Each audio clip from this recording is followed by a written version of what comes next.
మరి కూటమి ప్రభుత్వం అధికారంలోకి వచ్చి 2 ఏళ్ళు సుపరిపాలన అన్న ధ్యేయంగానే మనం ముందుకెళ్తున్నాం. మన అందరికీ తెలుసు.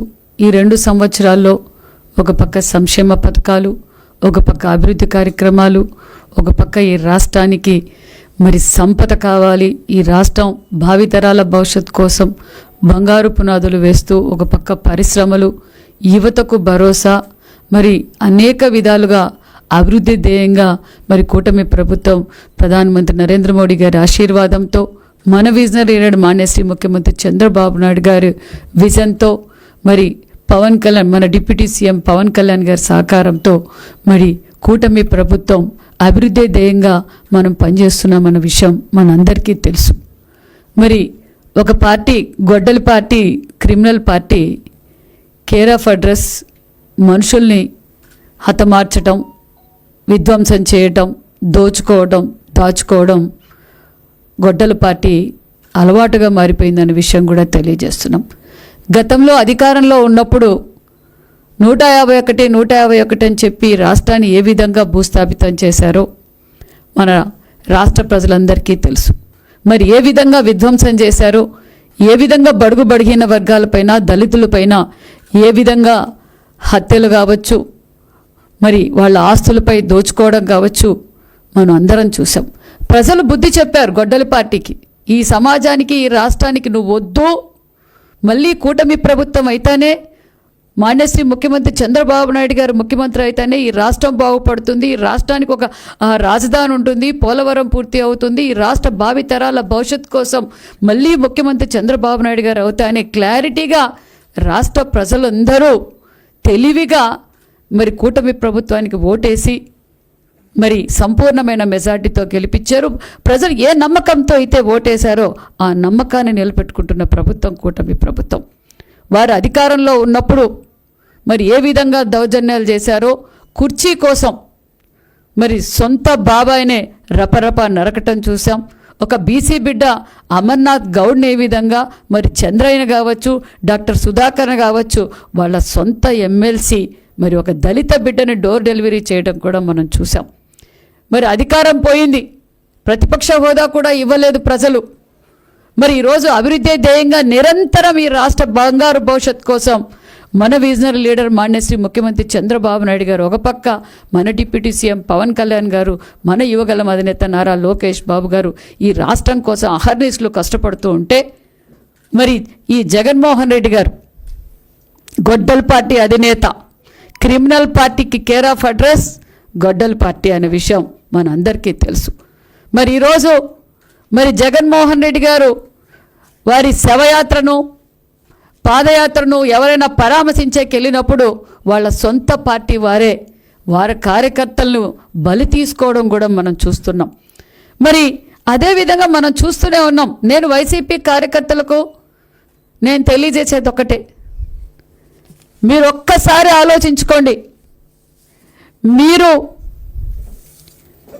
పాము పడగ కింద ఉన్నారన్న విషయం ఒక్కసారి ఆలోచించండి. వారి సొంత రాజకీయాల కోసం, వారి సొంత కుర్చీ కోసం, వారు సొంత పార్టీ వారినైనా బలి తీసుకుంటున్నారన్న విషయం ఒక్కసారి ఆలోచించండి. గతంలో మనం చూసాం. ఒక్కసారి వైసీపీ పార్టీ కార్యకర్తలు జగన్మోహన్ రెడ్డి గారి బ్యాచ్ ఏ విధంగా రెచ్చగొడుతున్నారో ఒక్కసారి వైసీపీ పార్టీ కార్యకర్తలు, ముఖ్యంగా బడుగు బడిహీన వర్గాలు ప్రజలు మీరు ఆలోచించాలి. నా బడుగు బడిహీన వర్గాలని చెప్పి ఓటేయించుకున్న జగన్మోహన్ రెడ్డి బడుగు బడిహీన వర్గాలు ఏ విధంగా ఇబ్బంది పడ్డారో మనం అందరం చూసాం.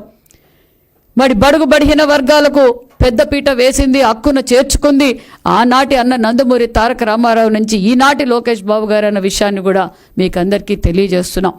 ఈరోజు బడుగు బడిహీన వర్గాల అన్ని రంగాల్లోనూ వన్ ఫ్యామిలీ వన్ ఎంటర్ప్రెనర్గా తయారు కావాలి, ప్రతి ఒక్కరూ ఎంటర్ప్రెనర్గా తయారు కావాలనే ఈరోజు ఈ రాష్ట్రానికి బీసీలంటే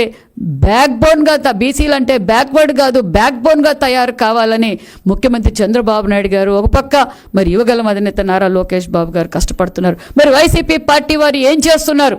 గొడ్డల పార్టీ ఏ విధంగా రెచ్చగొడతా ఉందో ఒక్కసారి ఆలోచించండి. 5 సంవత్సరాల్లో వైసీపీ పార్టీ ఏం చేసింది, ఈ కూటమి ప్రభుత్వం ఈ 2 సంవత్సరాల్లో ఏ విధంగా లా అండ్ ఆర్డర్ విషయంలో కావచ్చు, అభివృద్ధిలో కావచ్చు, సంక్షేమ పథకాల్లో కావచ్చు, ఈరోజు ఎంత క్లారిటీగా ఎంత అభివృద్ధిలో మనం పరుగులు పెడుతున్నామో ఒక్కసారి ఆలోచించాలి. మేము పార్టీలకు అతీతంగా, మతాలకు అతీతంగా, ప్రాంతాలకు అతీతంగా ఈరోజు అభివృద్ధి ధ్యేయంగా పనిచేస్తూ ఉంది కూటమి ప్రభుత్వం. మరి వైసీపీ పార్టీ వారు సొంత పార్టీ వారినే వాళ్ళ లబ్ధి కోసం, రాజకీయం కోసం డైవర్షన్ చేస్తూ ఈరోజు సొంత పార్టీ వారినే బలి తీసుకుంటా ఉందన్న విషయం కూడా మీకు తెలియజేస్తున్నాం.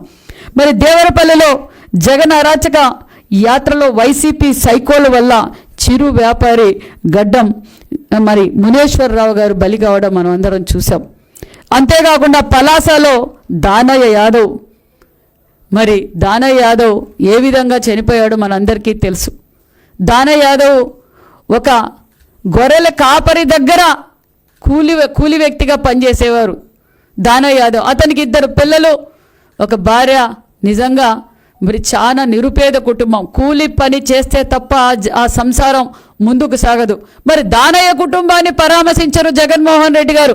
ఎవరైతే చంపారో వారిని వెళ్ళి పరామర్శిస్తారు. వారికి నేనున్నాను భరోసా అంటున్నారంటే బడుగు బడిగిన వర్గాలారా ఒక్కసారి ఆలోచించండి. దానయ్య కుటుంబం గురించి ఆలోచించండి. జగన్మోహన్ రెడ్డి గారి సైకో ఆలోచనల గురించి మీరు ఆలోచించండి. బజార్లో పడ్డ కుటుంబాన్ని పరామర్శించలేదు. 44 సంవత్సరాలు అయిపోయింది, వయసు అయిపోయింది అంటున్నాడు. 44 సంవత్సరాలకు వయసు అయిపోయిందా, పిల్లవాడు అంటున్నాడు. చంపిన వాడినేమో పిల్లవాడు. మరి చనిపోయిన వ్యక్తికి 44 సంవత్సరాలు అయిపోయింది, ఇంకేముంది జీవితం అంటున్నారు. మరి అవినాష్ రెడ్డి గారి జీవితం ఎంత, వయసు ఎంత, జగన్మోహన్ రెడ్డి గారి వయసు ఎంత, రాంబాబు గారి వయసు ఎంత, జోగి రమేష్ గారి బాబు వయసు ఎంత? అంటే మీరు కుర్చీల్లో కూర్చోవడానికి మాత్రం వయసు కావాలి. మా బీసీల బిడ్డ, బలుగు బలహీన వర్గాలు ఈరోజు ఒక దానయ్య యాదవ్ చనిపోతే వారి కుటుంబాన్ని పరామర్శించకుండా మరి జగన్మోహన్ రెడ్డి గారు ఎవరైతే చంపారో వారిని పరామర్శిస్తున్నారో అంటే ఒక్కసారి బడుగు బడిగిన వర్గాలు కూడా ఆలోచించవలసిందిగా కూడా కోరుకుంటున్నాను. అంతేకాకుండా మరి పల్నాడు జిల్లాలో పెంటపాలె ప్రకటనలో సింగయ్య ఆయన కార్యకర్త ఆయన కారు కిందే బలి తీసుకుంటే కనీసం హాస్పిటల్కి కూడా తీసుకెళ్లాలనే ఆలోచన అంటే ఏ విధంగా ఉందో, ఆయన కుర్చీ బాగుండాలి, ఆయన కుర్చీ కావాలనే ఉద్దేశమే తప్ప మరి సింగయ్య వారి కార్యకర్త అనే విషయం మరొక్కసారి కూడా మీకు తెలియజేస్తున్నాం. అంతేకాకుండా అదే రోజు మరి అంబులెన్సు కనీసం 5 సంవత్సరాలు ముఖ్యమంత్రిగా ఒక గొడ్డల పార్టీకి అధినేతగా ఉన్న జగన్మోహన్ రెడ్డికి అంబులెన్స్ వస్తే సైడ్ ఇచ్చి అంబులెన్స్ని పంపించాలని కనీస విజ్ఞత జ్ఞానం కూడా లేకపోవడంతో మరి 2 గంటల సేపు ట్రాఫిక్ జామ్ కావడంతో మరి మధు అనే అబ్బాయి చనిపోవడం కూడా జరిగిందన్న విషయం మీకు తెలియజేస్తున్నాం. జగన్ అరాచక యాత్రలో వైసీపీ కార్యకర్త జయవర్ధన్ రెడ్డి ప్రాణాలు కోల్పోయారు. వారి సొంత కార్యకర్తే మరి వాళ్ళ మధ్య విభేదాలు రావడం వల్ల అవసరాని కోసం వాడుకోవడం, మళ్ళీ హతమార్చడం కూడా వైసీపీ కార్యకర్తలు ఆలోచించాలన్న విషయం కూడా తెలియజేస్తున్నాం. మరి ఇబ్రహీం పట్టణంలో కూడా భార్గవ్ ప్రాణాలు బలిగొనగటం, అంతేవిధంగా రాంబాబు కూడా మరి బలి కావడం కూడా మనం చూసామన్న విషయం తెలియజేస్తున్నాం. అంతేకాదు కడపలో జగన్మోహన్ రెడ్డి గారి మేనమామ అనుచరుడు నిత్యానంద రెడ్డి చేతుల్లో వైసీపీ కార్యకర్త దస్తగిరి బలి కావడం కూడా మనందరికీ తెలుసు. మరి మాచర్ల నియోజకవర్గంలో వెంకట్రామరెడ్డి ముఠా చేతిలో వైసీపీ కార్యకర్త చెన్నారెడ్డి బలి కావడం కూడా మనం చూసాం. అతి దారుణంగా మరి చెన్నారెడ్డి గారిని ఏ విధంగా హతమార్చారో మనం చూసాం. మరి అంతేకాదు మరి ఈరోజు సునీతమ్మ గారు కూడా చెప్పారు, వైఎస్ సునీతమ్మ గారు వివేకానంద రెడ్డి గారి హత్య మొట్టమొదటిగా తెలిసింది జగన్మోహన్ రెడ్డి గారికే అన్న విషయం కూడా మరి తెలియజేయడం. అంటే కుర్చీ కోసం బాబాయ్ అయినా సరే, కార్యకర్త అయినా సరే, వైసీపీ నాయకులైనా వాళ్ళు బలి తీసుకోవడానికి సిద్ధంగా ఉన్నారన్న విషయం కూడా తెలియజేస్తున్నాం. మరి జగన్ గారు అడిగేస్తే విధ్వంసం, మరి మాట్లాడితే అబద్ధాలన్న విషయం కూడా మీకు తెలియజేస్తున్నాం. ఇది వైసీపీ పార్టీ కాదు, ఇది నేరస్తుల ముఠా అన్న విషయాన్ని కూడా మీకు తెలియజేస్తున్నాం. నేను తెలియజేసేది ఒకటే, ఒక్కసారి ఈ రాష్ట్రం కోసం కూటమి ప్రభుత్వం, ముఖ్యమంత్రి చంద్రబాబు నాయుడు గారు ఏ విధంగా కష్టపడుతున్నారో మనందరికీ తెలుసు. ఈ 2 సంవత్సరాల్లోనే భారతదేశంలోనే ఎక్కడ జరగని అభివృద్ధి మన కూటమి ప్రభుత్వంలో జరిగిందన్న విషయం కూడా తెలియజేస్తున్నాం.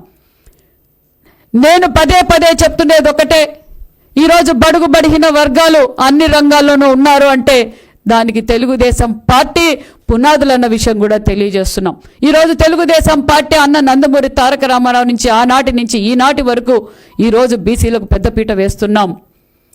మీరు ఒక్కసారి ఆలోచించి ఈరోజు అన్ని విధాలుగా ఈరోజు పరిశ్రమలు భారతదేశంలోనే ఎక్కువగా పరిశ్రమలు మన రాష్ట్రానికి వచ్చాయంటే ఎక్కువగా లబ్ధి పొందేది బడుగు బడిగిన వర్గాలన్న విషయం మీకు తెలియజేస్తున్నాం. మెగా డిఎస్సి నుంచి కూడా కులాలకు మతాలకు మరి అతీతంగా మెగా డిఎస్సి జరిగింది. మెగా డిఎస్సి జరగటం వల్ల మరి ఎంతమంది బీసీ బిడ్డలు మరి డిఎస్సిలో క్వాలిఫై అయ్యారో మన అందరికీ తెలుసు.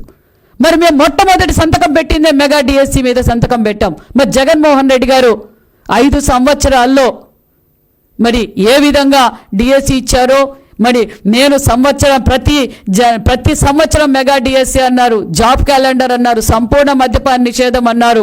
నేను కూర్చోలో కూర్చుంటానే, నేను ముఖ్యమంత్రి అవుతానే 2000 ఉన్న పెన్షన్ని 3000 చేస్తానని చెప్పి 5 సంవత్సరాలు ప్రజలను మోసం చేశారు. మరి ఉన్న పరిశ్రమలు తరిమి కొట్టారు. ఇందు మూలంగా రాష్ట్రం అభివృద్ధిలో మరి ఎంత వెనకబడిపోయామో మనం అందరికీ తెలుసు. మరి కేవలం ఆ అభివృద్ధిలో వెనకబడిపోవటానికి కారణం గొడ్డల పార్టీనే అనే విషయం మీకు తెలియజేస్తున్నాం. మీ భావితరాల భవిష్యత్తు బాగుండాలంటే ప్రతి ఒక్కరూ ఆంధ్రప్రదేశ్ ప్రజలు ప్రతి ఒక్కరూ ఆలోచించాలి. ఈ గొడ్డల పార్టీని శాశ్వతంగా మనం పునాదులతో భూస్థాపితం చేయాల్సిన బాధ్యత ప్రతి ఒక్క పౌరుంది ఉందన్న విషయం కూడా తెలియజేస్తూ మరి నేను తెలియజేసేది ఒక్కటే, ఖచ్చితంగా ఈ రాష్ట్రం పరిశ్రమలు వస్తున్నాయంటే పరిశ్రమలు రావాలంటే అంత ఈజీగా రావు. ఈరోజు చంద్రబాబు నాయుడు గారి విజన్తో మరి పరిశ్రమలు పెట్టుబడిదారులు వస్తున్నారంటే ఒక పక్క air connectivity, road connectivity, port connectivity, వాళ్ళకి కావాల్సిన ఇన్సెంటివ్స్, మరి సింపుల్ మైడ్ మరి అప్రూవల్స్ కావచ్చు, స్కిల్ డెవలప్మెంట్ కావచ్చు, ఈ విధంగా అన్ని విధాలుగా మనం ఎంకరేజ్ చేస్తున్నాం కాబట్టి ఈరోజు మనకి పరిశ్రమలు వస్తున్నాయి. మరి భోగాపురం ఎయిర్పోర్ట్ కూడా పూర్తి చేసుకోవడం జరిగింది. మరి ప్రజలకు అంకితం జరగలేదు. ప్రాంతాలు వారిగా ఒక పక్క రైజింగ్ రాయలసీమ, మరి ఉత్తరాంధ్ర కావచ్చు, అమరావతి కావచ్చు, పోలవరం కావచ్చు, ఈ విధంగా అభివృద్ధి ధ్యేయంగా పనిచేస్తున్నాం. కాబట్టి ప్రతి ఒక్కరూ ఈ గొడ్డల పార్టీ గురించి ఆలోచించాలి. వాళ్ళకి శాశ్వతంగా మరి మనం భూస్థాపితం చేయాల్సిన బాధ్యత మన అందరిది ఉందన్న విషయం కూడా తెలియజేస్తూ అందరికీ ధన్యవాదాలు, నమస్కారం.